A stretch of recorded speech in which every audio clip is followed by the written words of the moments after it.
Hello students, question है हमारे पास a sphere of lead of mass 10 gram has net charge -2.5 into 10⁻⁻9 coulomb.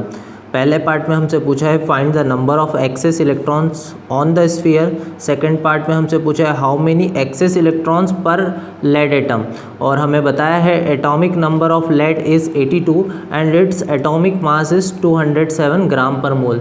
तो पहले क्वेश्चन में हमसे पूछा है एक्सेस इलेक्ट्रॉन जो कि स्फीयर पर प्रेजेंट होंगे। क्वेश्चन है हमारा कि एक लेड मेटल का स्फीयर है और उसका मास है 10 ग्राम, और उसके ऊपर जो नेट चार्ज हमें बता दिया है जो कि नेगेटिव चार्ज है -2.5 इंटू 10⁻⁻9 कूलम। तो क्वेश्चन ये है हमारा कि हमारा एक स्फीयर है जिस पर कि हमें नेट चार्ज बता दिया है जो कि नेगेटिव चार्ज है, क्यू की वैल्यू हमें बता दी है -2.5 इंटू 10⁻⁻9 कूलम। इतना चार्ज हमारा इस स्फीयर के ऊपर प्रेजेंट है। अब हमें नंबर ऑफ एक्सेस इलेक्ट्रॉन निकालना है जो इस स्फीयर के ऊपर प्रेजेंट होंगे। तो हम जानते हैं क्वांटाइजेशन ऑफ चार्ज का जो हमारा रिलेशन होता है Q equals to NE। E हमारा फंडामेंटल चार्ज या एलिमेंट्री चार्ज होता है जिसे हम चार्ज ऑफ 1 इलेक्ट्रॉन बोलते हैं। तो E इक्वल्स टू होता है हमारा 1.6, या हम इसे नेगेटिव ले लें माइनस का 1.6 इंटू 10⁻⁻19 कूलम। अब हमारे पास Q की वैल्यू इन्होंने दे रखी है। Q है हमारे पास नेट चार्ज जो इस स्फीयर के ऊपर है -2.5 इंटू 10⁻⁻9 कूलम। तो -2.5 इंटू 10⁻⁻9 कूलम। अब हम यहाँ से नंबर ऑफ एक्सेस इलेक्ट्रॉन निकाल सकते हैं जो कि हमारा n रहेगा। तो हम निकाल सकते हैं नंबर ऑफ एक्सेस इलेक्ट्रॉन जो कि हमारा n रहेगा। n इक्वल्स टू यहाँ से हो जाएगा Q/E।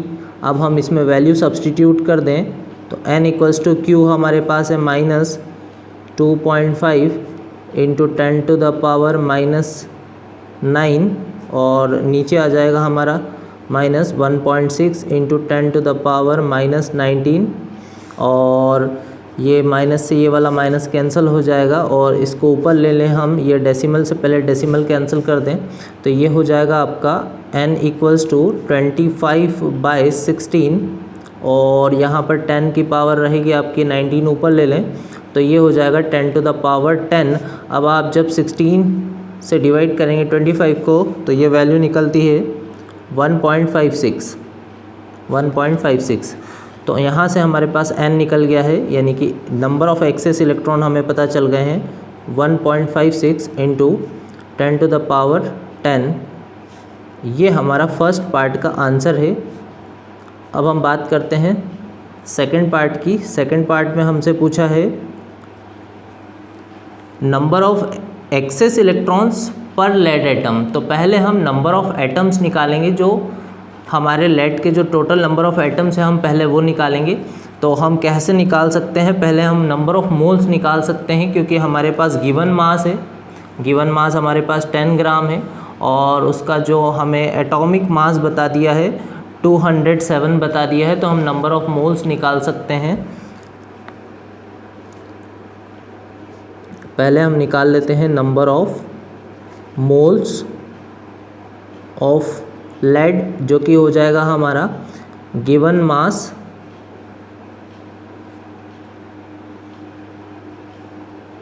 बाय एटॉमिक मास से। एटॉमिक मास इस रिलेशन से हम निकाल सकते हैं। तो ये हो जाएगा हमारे पास गिवन मास हमारे पास 10 है और एटॉमिक मास हमारे पास है 207। तो हम इसे इतना ही छोड़ दें और इसे हम ले लेते हैं मोल्स में, तो इतने मोल्स हमारे पास रहेंगे। अब हम जानते हैं कि 1 मोल हमारा बराबर होता है 6.023 इंटू 10⁻23 एटम्स या पार्टिकल्स के बराबर, जो कि हमारा ये हमारा एवोगैड्रो नंबर होता है। तो हम इससे मल्टीप्लाई कर देंगे तो हमें नंबर ऑफ़ एटम्स पता चल जाएंगे। तो हम वो निकाल लेते हैं, नंबर ऑफ़ एटम्स हम निकाल लेते हैं। ये हो जाएगा हमारा 10/207 इंटू 6.023 इंटू 10⁻23। जब आप इसे सॉल्व करेंगे तो ये आपका निकलेगा 2.91 इंटू 10⁻22 एटम्स। अब हम यहाँ से excess electron per lead atom निकाल सकते हैं। Therefore excess electron per lead atom will be equals to, यहाँ पर हम ले लेंगे total electron divided by total atom. तो टोटल इलेक्ट्रॉन्स हमारे पास निकले थे 1.56 into 10⁻10 divided by total atom हमने निकाल लिए हैं जो कि लेड के स्फीयर में प्रेजेंट है 2.91 इंटू 10⁻22। जब आप इसे सॉल्व करते हैं तो ये वैल्यू निकलती है 5.36 इंटू 10⁻−13। ये आपका आंसर रहेगा सेकंड पार्ट का, इतने इलेक्ट्रॉन्स पर एटम प्रेजेंट होंगे।